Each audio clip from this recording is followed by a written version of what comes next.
नमस्कार, सत्यशोध न्यूजमध्ये आपले सर्वांचे स्वागत आहे. मिरज तालुक्यातील म्हैसाळ येथे मंगळवार दिनांक 2 डिसेंबर 2025 रोजी म्हैसाळचे ग्रामस्थ व स्वाभिमानी शेतकरी संघटनेकडून स्वाभिमानी शेतकरी संघटनेचे संस्थापक अध्यक्ष माननीय श्री राजू शेट्टी साहेब यांचा भव्य सत्कार करण्यात आला. यावेळी स्वाभिमानी शेतकरी संघटनेचे सांगली जिल्हाध्यक्ष महेश खराडे साहेब यांनी आपले मनोगत व्यक्त केले.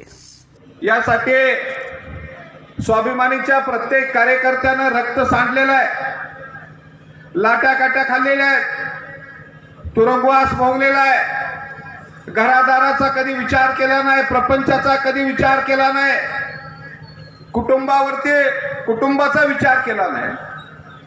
पण या जिल्ह्यातला आणि या राज्यातल्या ऊस उत्पादक शेतकऱ्याला योग्य भाव मिळाला पाहिजे.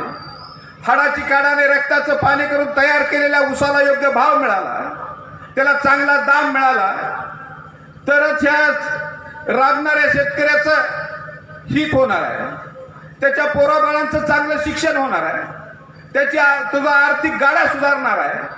केवळ याच भावनेतनं गेली 20-25 वर्ष आदरणीय राजू शेट्टींच्या नेतृत्वाखाली या जिल्ह्यातला, या राज्यातला स्वाभिमानी शेतकरी संघटनेचा कार्यकर्ता काम करतो.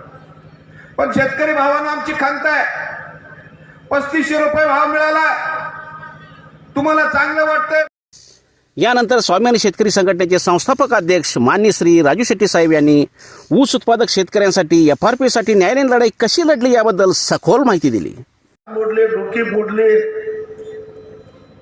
नुकताच मी एका केसमधनं सुटलो, त्याच्यामध्ये 302चा गुन्हा माझ्यावर होता. 2च दिवसापूर्वी निर्दोष सोडलं न्यायालयानं, पण 13 वर्षे कोर्टाचे हेलपाटे घालावे लागले. त्याला मागं हटलो नाही मी. पण अशा पद्धतीनं आता हळूहळू जसं वय वाढतं तशी आक्रमकता कमी होते. हा निसर्गाचा नियम आहे. मग ती आक्रमकता म्हणजे वृत्तपत्रातूनही बऱ्याच वेळा बातम्या येतात की पहिली धार चळवळीला का राहिलेली नाही,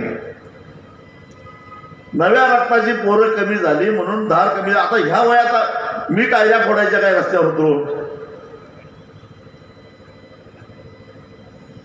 आणि मग ही जी धार कमी व्हायला लागलेली आहे याचं नुकसान भविष्यामध्ये.